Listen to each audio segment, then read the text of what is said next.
नमस्कार, मैं हूं ओम प्रकाश पांडे और आप देख रहे हैं समाचार हरदम।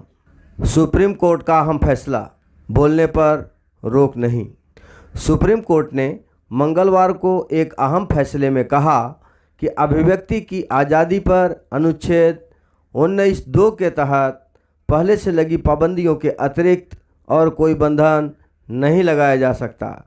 सुप्रीम कोर्ट की 5 जजों की बेंच ने यह स्पष्ट किया कि मंत्रियों और सांसदों, विधायकों के बयानों को भी अनिवार्य तौर पर सरकार के विचार के रूप में नहीं लिया जा सकता। मामला हालांकि उत्तर प्रदेश के बुलंदशहर में 2016 में हुई रेप की एक घटना से जुड़ा है, जिसे समाजवादी पार्टी के नेता और यूपी सरकार में तत्कालीन मंत्री आजम खान ने राजनीतिक साजिश करार दिया था। आजम खान उस बयान के लिए बिना शर्त माफ़ी मांग चुके हैं, लेकिन कोर्ट के सामने यह महत्वपूर्ण सवाल आ गया था कि क्या जिम्मेदार पदों पर बैठे व्यक्तियों के इस तरह बयान जारी करने को लेकर किसी दिशा निर्देश की ज़रूरत है या नहीं।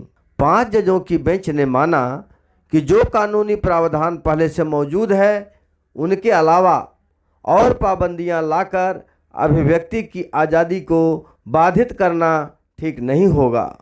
लेकिन इसी मामले में अपना अलग फैसला दर्ज कराते हुए जस्टिस बी नागरत्ना ने जिस तरह से हेट स्पीच का विशेष उल्लेख किया, वह ध्यान देने लायक है।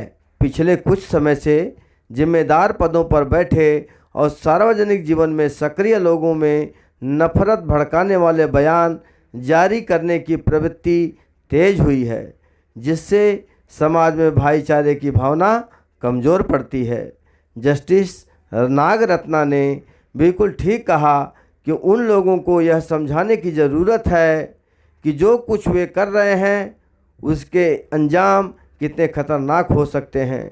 हालांकि उन्होंने भी इस बारे में कोई पहल करने या नया कानून वगैरह बनाने का सवाल संसद के विवेक पर छोड़ दिया, जो मुनासिब है। संसदीय लोकतंत्र में शासन के तीनों प्रमुख अंगों की अपनी सीमाएं होती हैं। विधायिका और कार्यपालिका के अधिकार क्षेत्रों का सम्मान करते हुए ही न्यायपालिका देश में संवैधानिक नैतिकता की भावना को मजबूती दे सकती है। लेकिन एक बड़ा सवाल यह है कि क्या संसद अपनी तरफ से ऐसी कोई पहल करेगी, और अगर किसी कोने से ऐसी पहल हुई भी तो क्या वह अपनी तार्किक परिणति तक पहुंचेगी। इसमें कोई दो राय नहीं कि राजनीतिक दलों और सांसदों पर अपने वोटर समूहों की मनोदशा का दबाव रहता है और मौजूदा राजनीतिक हालात बहुत ज़्यादा उम्मीद नहीं पैदा करते। लेकिन लोकतंत्र इन्हीं तात्कालिक दबावों के बीच आगे बढ़ता है और अक्सर इनके बीच से ही बड़े सकारात्मक बदलाव लाने वाले कदमों की गुंजाइश निकाल लेता है। बहरहाल सुप्रीम कोर्ट की 5 जजों की इस बेंच ने अपने ताज़ा फैसले में अभिव्यक्ति की आज़ादी की अहमियत को जिस तरह से रेखांकित किया है, वह भी याद रखने लायक है। मित्रों, आप इस चैनल को देखें, लाइक करें, शेयर करें और सब्सक्राइब भी करें तथा अपने सुझाव भी हमें कमेंट के माध्यम से भेजने की कृपा करें। धन्यवाद।